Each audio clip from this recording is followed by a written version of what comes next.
Texas A&M might have a surprise starter in the tight end room.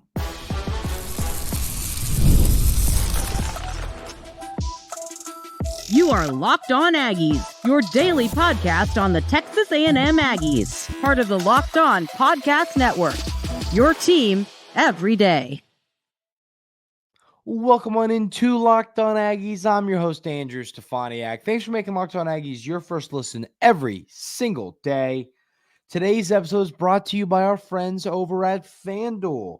Now through September 22nd, all FanDuel customers can bet $5 and get a 3-week free trial of NFL Sunday Ticket from YouTube and YouTube TV. Visit FanDuel.com/lockedon to get started. So I have a quote that we broke down on yesterday's show that I want to dive deeper into.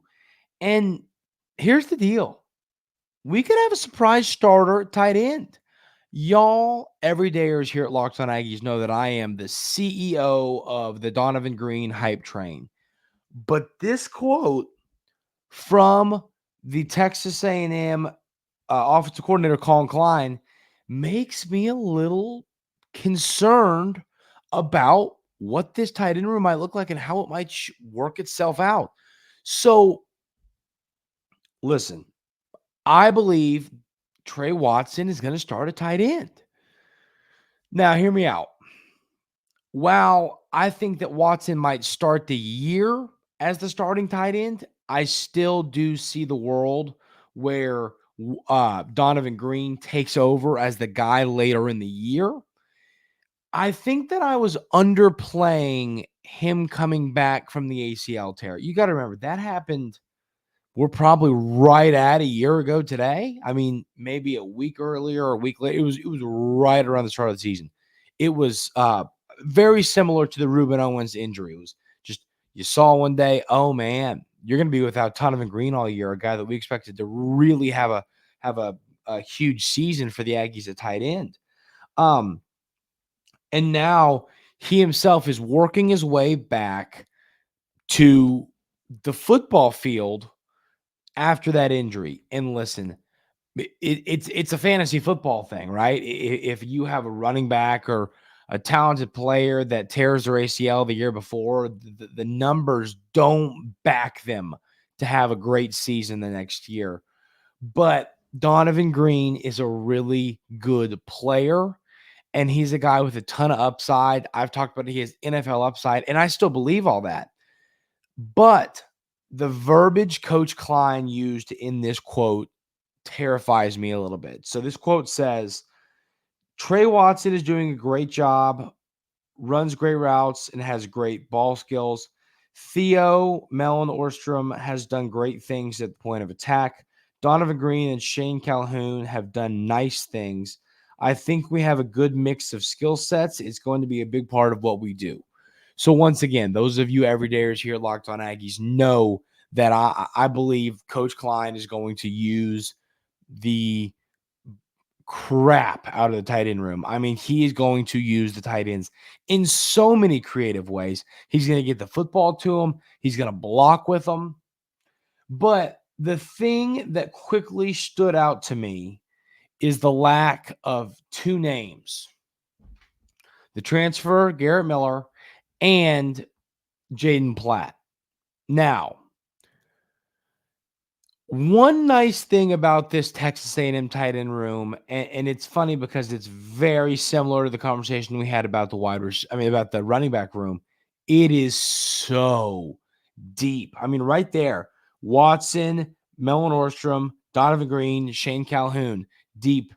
Jaden Platt, Miller. I mean, this is a deep room where, yeah, you might have a couple guys out there blocking on a single play, but you've got a ton of talented tight ends, which, as we've learned after the Ruben Owens injury, is not a bad problem to have. It's just not, especially in a room like this, the tight end room, where Coach Klein is going to use them. He is going to have a lot of guys out there.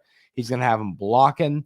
He's going to have them doing all of the little things to help this offense flow, to help this offense be a well-oiled machine. Now, I do want to run through the sizes, heights, and weights of this Texas A&M tight end room because it is really, really impressive. And the thing I like about it is all of these guys are in great shape. All of these guys are strong. All of these guys are doing well in the weight room. Coach Tommy Moffitt's helping a lot there. So, I mean, listen to the size of this tight end room. So you go immediately to Theo, 6'6", 265. I mean, he's basically a tackle almost. You got Donovan Green, 6'4", 265. You got, let's see, who's another guy? Okay, here you go. You've got, those are not starters. You got Calhoun, 6'4", 250. You got Platt, 6'5", 260. Garrett Miller, 6'5", 260. Who was I missing? Is that everybody? We talked about Miller. We talked about Watson, 6'5", 250. There he is. I believe that is everybody. Yeah, that should be everybody on this list. So, what does that mean? Listen, you're going to be able to use these tight ends very well in the run game, which is part of the plan that Coach Klein has in place for this room. The goal is to use these guys to help create space in the run game and to be effective pass catchers. That's the goal here. And got to continue to reiterate it. He has the room necessary to do just that. But when it goes back to that quote from Coach Klein about these tight ends, sometimes you don't want to read too much into these things. Sometimes it feels like you have to. We're getting to that point in the offseason where I can't overlook quotes like that. I mean, these coaches, when they're out there talking about players, they are going to have players that quickly come to mind, players that takes them longer to get, you know what I mean? And so everybody that was mentioned is going to play some snaps. Everybody that was mentioned is going to have a significant role for this Texas A&M tight end room in this offense. But I think Tre Watson might start the year as the guy. We've heard great things. He's been banged up a little bit in the offseason. But he's doing great things. He's a great pass catcher. He can also block. But the good news is you have your blocking tight ends. Theo can block. I mean, all of these tight ends can block. That's the thing. But I think until Donovan Green gets himself back fully 100% healthy, which remember, you got to be able to cut. You got to be able to do those little things to be considered 100% back. And while Donovan Green is practicing and things are going right, it still could take him a little bit more time. And now, once again, those of you that are everydayers will know this. Those of you that are new to the show might not, but I am a huge, huge Donovan Green guy. So saying that I think Tre Watson might take over as the starter is a very significant development. I mean, this is not just, you know what I mean? Like, it took a lot for me to come to that opinion. The more I look at this tweet, the more I go, man, I think Tre Watson is going to start the year as the starter. That's my take there. I think it's telling. Some might say I'm reading too much into it, and that's fair. I think that quote is telling.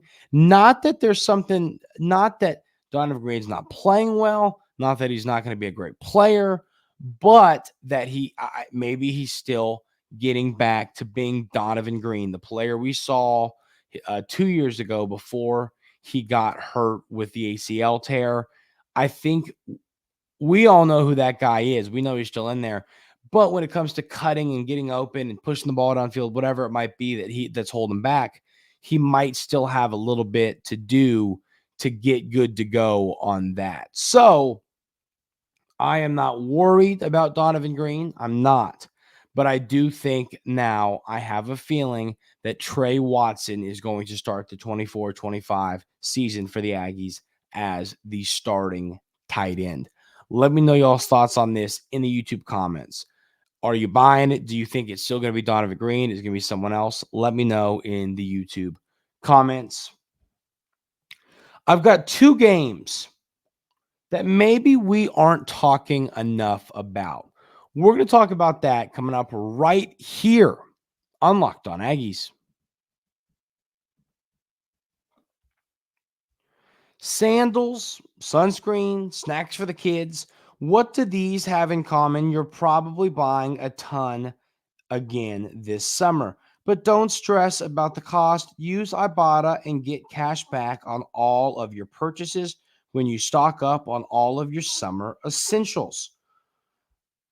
Ibotta is a free app that lets you earn cash back every time you shop. Earn on hundreds of items from groceries to beauty supplies, even toys, so you can make sure you're beating inflation no matter what you are purchasing. Right now, Ibotta is offering our listeners $5 just for trying Ibotta by using the code LOCKEDONCollege when you register. Just go to the App Store or Google Play Store and download the free Ibotta app and start earning cash back and use code LOCKEDONCollege.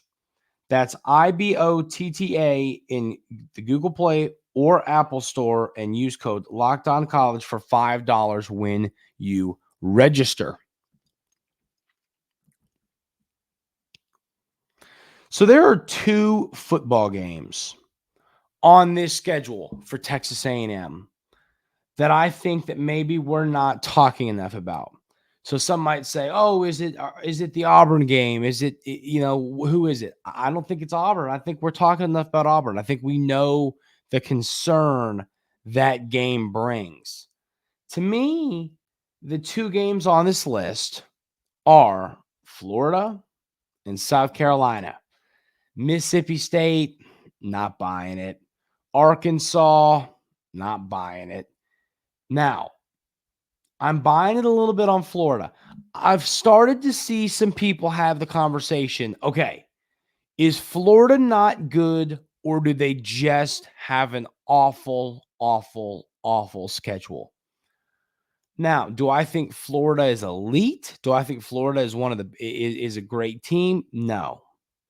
Do I think Florida is better than many are giving them credit to be? Yes. Do I think Connor Wigman has a better season than Graham Mertz? Yes.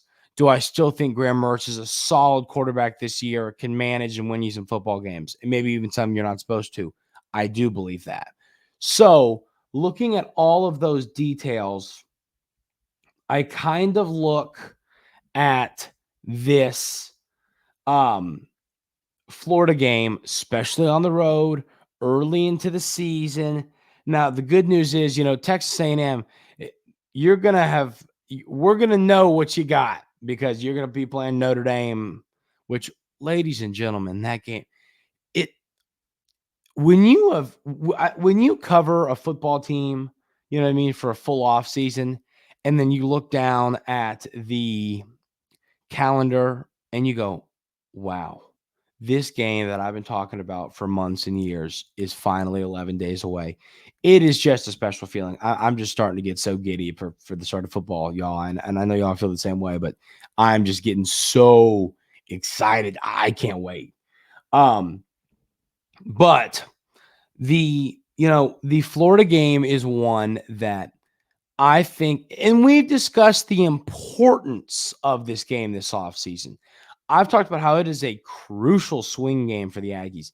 If you win that football game, you're putting yourself in a great and incredible spot to, set yourself up for 8-9 wins. Definitely 8, potentially 9. If you lose that game, you are putting yourself in a tough spot, especially knowing, hey, you might be 1-2, depending on what happens with Notre Dame. So it's an early game into the year. We're going to know what these two teams have, knowing, hey, Florida will already have played a tough opponent, and so will the Aggies. The question then becomes, can the Aggies get it done on the road against a solid football team? And, it's funny because when I look at this matchup, I think a lot of it is going to come down to quarterback play. I have talked about how I believe that Connor Wigman is a better quarterback than Graham Mertz. But once again, I do believe Graham Mertz is a solid SEC quarterback. So Connor Wigman needs to outplay him in that game, especially on the road. Veteran quarterback at home, that's what Mertz is going to be in this ball game. Connor Wigman has got to find a way to outplay him. If he isn't able to outplay him, there is definitely a world where the Aggies can lose this game. And once again, if you want to overachieve, got to win this one. You have got to win this one because then that makes your chances at 9 wins so much more capable. And the sad reality is for this football team, 9 wins, you know what I mean? I think you have to win 9 games to overachieve. Look at it. We're getting ready to talk about our friends over at FanDuel. Right now, the win total for the Aggies is set at 8.5 games. So if you win 8, I mean, you got to technically call that breaking even, underachieve, whatever you want to call it. So to win 9 games, this Florida game is a must win. And I do think that while they're not going to be an elite football team, I do believe that Florida is a better team than they're getting credit for right now. I think people just look at the schedule and they go, oh man, Florida's not going to be able to compete this year. Write them off. That's fair. That's understandable. But at the same time, I do believe that the Gators are going to put up a fight, especially at home against the Aggies. Going to be a tough game for Texas A&M to win. The other game is South Carolina. Like I said, I think that South Carolina is a football team. I think Coach Beamer always gets them fired up. They win a game, or maybe they're the underdog. You don't want that to be Texas A&M. The other thing that I'm paying attention to here is the play of Lenore Sellers, the quarterback for the Gamecocks. And I'm telling you, I think besides Connor Wigman I'm buying the hype on this guy in the SEC this year. I think Lenore Sellers, he can throw the ball, he can run. That dual threat, it's tough to stop. I think he's a talented guy, and I think it's going to be difficult for the Aggies to slow him.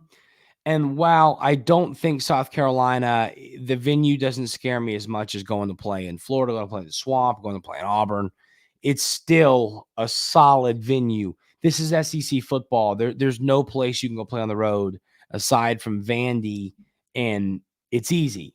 That's just not a thing. So, when I look at this game, South Carolina did a solid job bringing in some talented players in the portal. You got a Rocket Sanders over there now. I just look at this team and I go, maybe do I think Texas A&M should win that game? Do I think that they're the better football team? Yes and yes. Do I think that on the road against a scrappy team, that game could prove to be a little bit more challenging than many are anticipating? That's also true. So, I'm definitely paying attention to this game because I think it's one that people just flat out aren't talking enough about. Let me know in the YouTube comments, what's one game on Texas A&M's schedule that is it one of these two? Is it a different game? Let me know in the YouTube comments, what is one game that you think maybe we're not talking enough about as we head into the 2024 season? Curious to hear y'all's thoughts on that. We're going to talk about why a successful season on the field is going to be huge on the recruiting trail for Coach Elko. We'll have that conversation coming up right here on Locked On Aggies.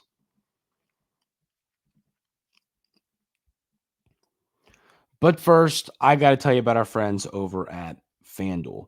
You've heard us talk a lot about FanDuel, America's #1 sportsbook. Well, we have something a little different for you. Now through September 22nd, all FanDuel customers can bet $5 and get a 3-week free trial of NFL Sunday Ticket from YouTube and YouTube TV. Then with the YouTube TV base plan, you'll be able to watch every regular season Sunday afternoon game, out-of-market game. All you need is a Google account in a current form of payment, and you can cancel anytime.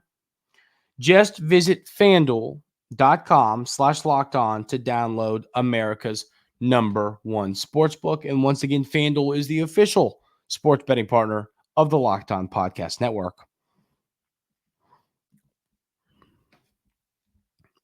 So looking at recruiting, and this is something we've discussed a ton here at Locked On Aggies, Coach Elko has absolutely knocked the recruiting out of the ballpark so far.